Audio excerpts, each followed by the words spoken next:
Hi, everybody. Welcome to Sentinel Sports Extra, Cavs Weekly Report.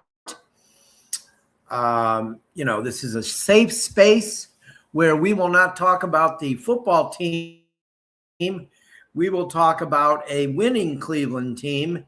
That's the Cavaliers. The Cavs had a good week last week. I predicted they would go 0-4, and they went 3-1. And, aside from having a terrible second quarter yesterday, they outplayed the Pistons.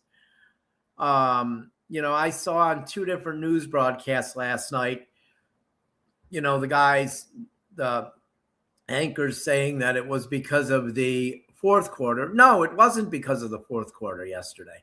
They lost because of the second quarter where they gave up 47 points to the Pistons. But let's get to some business first. This broadcast is brought to you by CT Roofing and Power Wash, the official roofer of the Lake County Sentinel. They can help you with roofing, siding, decks. They can clean decks. They can repair decks. They can rebuild decks. And they power wash. So I think that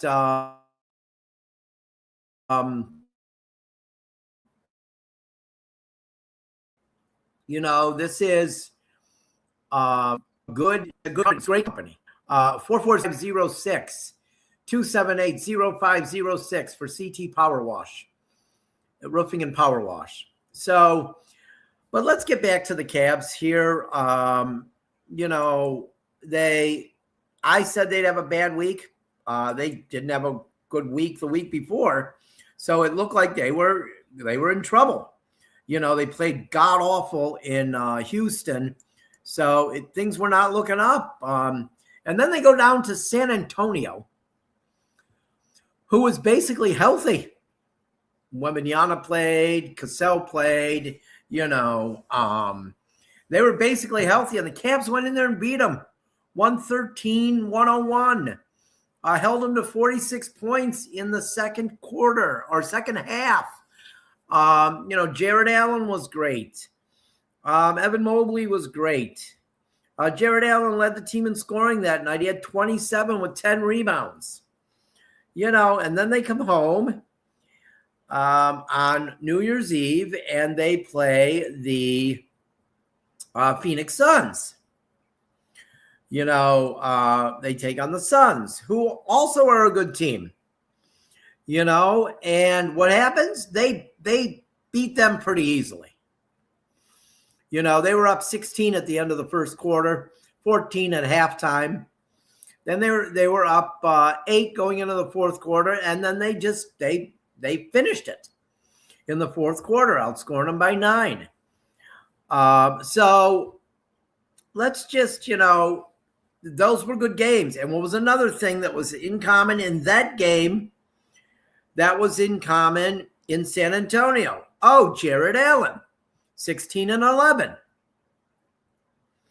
I hear a lot of people criticize Jared Allen and just rip him apart.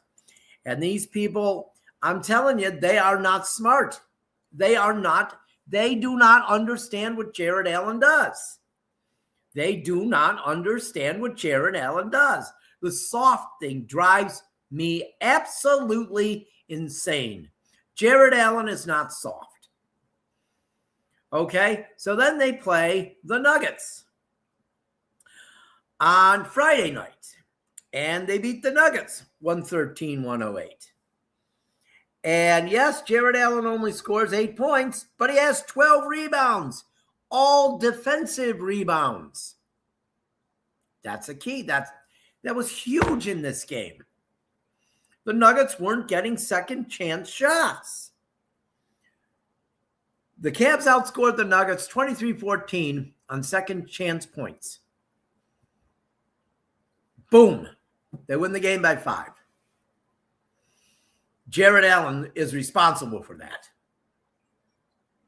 Jared Allen has 12 defensive rebounds. Okay? Are you getting the theme here? 3-0 last week with Jared Allen. Played great. Yesterday, they lose to the Pistons by 4 points. They give up 47 points in the second period. Who doesn't play yesterday? Because he had the flu. Oh, Jared Allen. Jared Allen didn't play. He had the flu. And what happens? They lost. Yeah, trade Jared Allen. Let's see how that'll work out. You people who think you know everything. You people who insult people who disagree with you about Jared Allen. You don't know ball.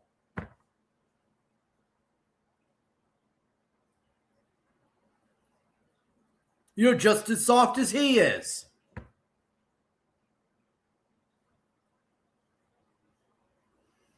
No, you know what it is? We see the truth. We see that this team is better with Jared Allen. Jared Allen is an impact player. Just because he doesn't score 30 points a night, every night, doesn't mean he isn't an impact player. So what that tells me about the people who don't like Jared Allen, they're not that intelligent when it comes to basketball. Because they don't see what he brings. They don't. They were the same people that hated Isaac Okoro. They're the same people who, when they look at baseball, they hate Austin Hedges.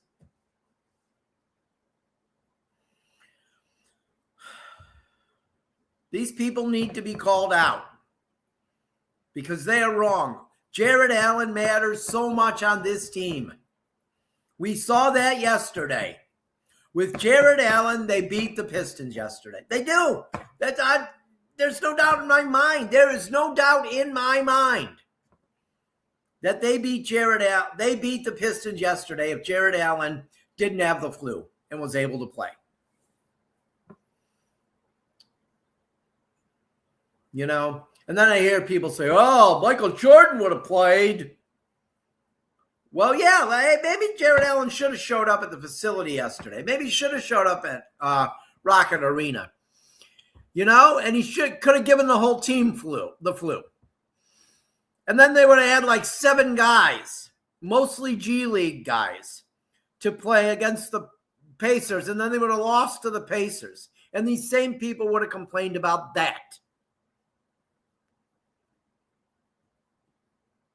Some people are never happy. Some people always have to complain.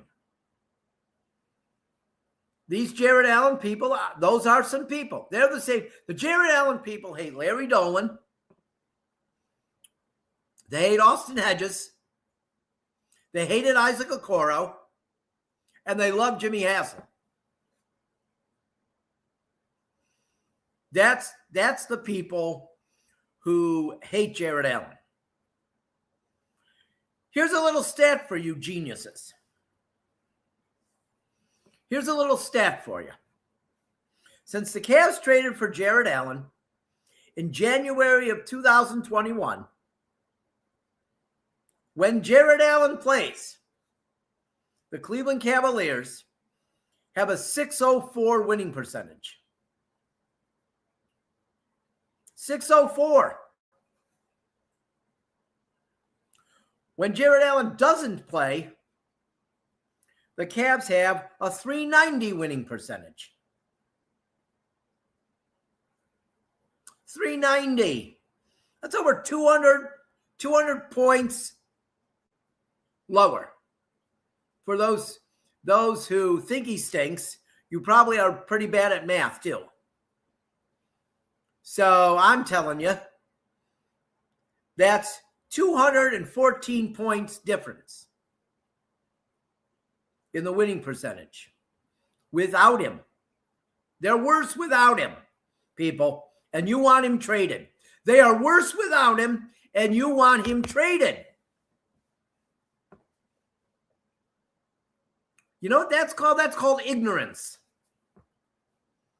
That is absolutely 100% called ignorance. And I'm going to say the things that Jared Allen wouldn't say to you because he's a good guy. But somebody's got to defend Jared Allen. And I'm going to defend Jared Allen because I'm sick of the idiots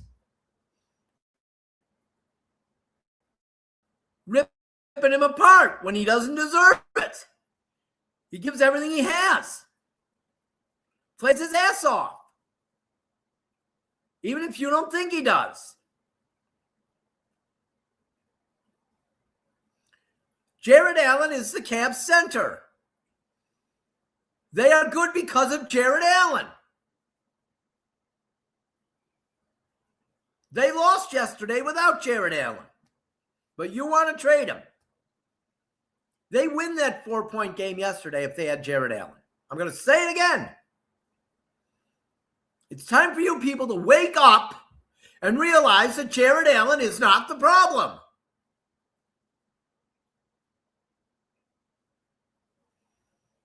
My God, it's right there. It's right there. There's this thing called WS. It's wins per season. The NBA. It's a measurement. Kind of like WAR in baseball. I was looking last night, the top 12 Cavs all time. All time. All time. 56 seasons of this franchise. Jared Allen is sixth. Jared Allen is sixth on that list. Sixth. He's ahead of Kevin Love. He's ahead of Kyrie Irving. They played here longer. He's ahead of them. But you hate him. You think he should be traded because he's soft. I don't even know what to tell you people. I don't. I really don't. I don't know what to say that can convince geniuses like you that Jared Allen matters a hell of a lot to this team. I see it every game. I see it every game. If I'm not, I cover the home games and the away games, I watch him on TV. I never miss a game. I see it every game. How much he matters. In the paint, in the middle. But you people want to trade him. A local Cleveland sports writer told me, he covers the football team. He told me, don't debate with the fans because they're fans. But sometimes I just can't help it. The Cavs got outscored 40-30 in the paint yesterday. The previous 3 games, let's see. Oh, they outscored the Nuggets. Let's see, Phoenix. Oh, they outscored Phoenix. Let's see, San Antonio. Oh, they outscored San Antonio. Oh, who didn't they have yesterday in the paint? Oh, Jared Allen because he had the flu. I suppose he was soft because he caught the flu. It's time for the Jared Allen haters to go away. Go away. Or don't go away. You can stay.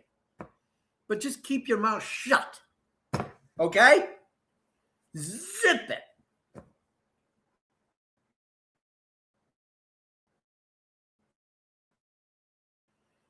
Just zip it.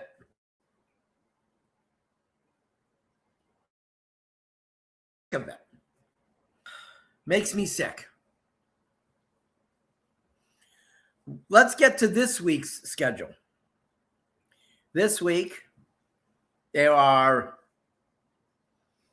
we have 3 games. We got the Pacers tomorrow night in Indianapolis at Gainbridge Fieldhouse. Yes, the Pacers aren't good, but the Cavs have lost to some bad teams. So they need to go in there and take it right away. They need to take it right away. They need to go in there, and if Jared Allen's healthy, he needs to set the tone early in the paint. And he will. And he'll shut you people up again. But they need to be focused when they go into there. Indiana's a hard place to play. And remember, they got Rick Carlisle as their coach. So they have an advantage. That guy's a great coach. I don't care how many injuries they have. So they've got that. And then Thursday night, they go to Minnesota, to the Target Center in Minneapolis. 8 o'clock. They play the Timberwolves. It'll be the first time they play them this year. They're getting the Timberwolves out of the way quick. They play them at 8 o'clock on Thursday and then 1 o'clock on Saturday. So the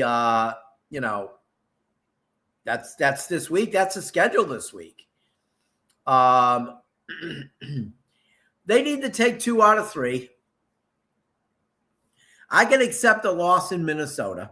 That'll be, it's a tough place to play. They're a really good team, Minnesota. They are. They're a really good team. I think they're underrated. I really think they are. So, but yeah, I think that they got to get 2 out of 3 this week. And that's what I'm going to predict, that they'll go 2 out of 3. So hopefully I'm wrong again. Hopefully they go 3-0. Remember when I predicted them to go 0-4 last week, and they went 3-1. It's pretty good. So I don't know if I mentioned that Jared Allen is good, and Jared Allen should not be traded. I'm not sure I mentioned that. I think I might have, but I can't remember. But we got Indiana tomorrow, Minnesota on Thursday, and then Minnesota on Saturday. And it'd be great to go 3-0. I'll settle for 2-1. Ending the week being 22-18 would be okay. Almost to the halfway point. The halfway point of the season will be next Monday night, when they welcome the Utah Jazz to Rocket Arena. So that's a little bit out, but that'll be game 41. We'll be halfway through. So it would be nice to have like 23 wins at that point, if they could do that. But I think that's going to be it for today. Last week was a good week, 3-1. Damn close to 4-0. One bad quarter. That second quarter, one bad quarter cost them that game. And then he turned the ball over 5 times in that quarter too, which hurt. But turned the ball over, didn't play good defense, and there we go. But I'll be with you Saturday afternoon for the Cavs pregame report. But I'll also be with you tomorrow night on our new show that premiered last week, Tuesday night at 8 o'clock with my partner, Joey Schneider. We will be doing our Two Guys Talk Cleveland Sports show. And we'll talk about all 3 teams, Cavs, Guardians, Browns, and probably some other stuff we'll talk about. But that's an hour show, 8 o'clock on Tuesday nights. So I hope you'll join us. We had pretty good audience for the premiere last week. So I hope to build on that. With common sense talk, not just kissing the ass of one team or the other. If a team deserves to be punished, not punished, but scolded, they're going to be scolded. Joey and I will do it. You know, I'll scold the Cavs. I'll scold the Guardians. I'll scold the Browns. If they're doing something that's stupid, I'm going to call it out. Okay? And we try to give equal time to all three teams on the show. Because you, believe it or not, you could talk baseball in the offseason. I know people in Cleveland think you can't, but you can. So I hope everybody has a good night, and we'll be on at 8 o'clock tomorrow. Of course, the Cavs will be playing at that time. You could have us on your phone or your computer screen, and you could have the Cavs on the TV because, you know, you don't want to miss the Cavs. I'll have it on my TV. I'll be keeping an eye on it too. But I hope everybody has a good day, and we'll talk to you later.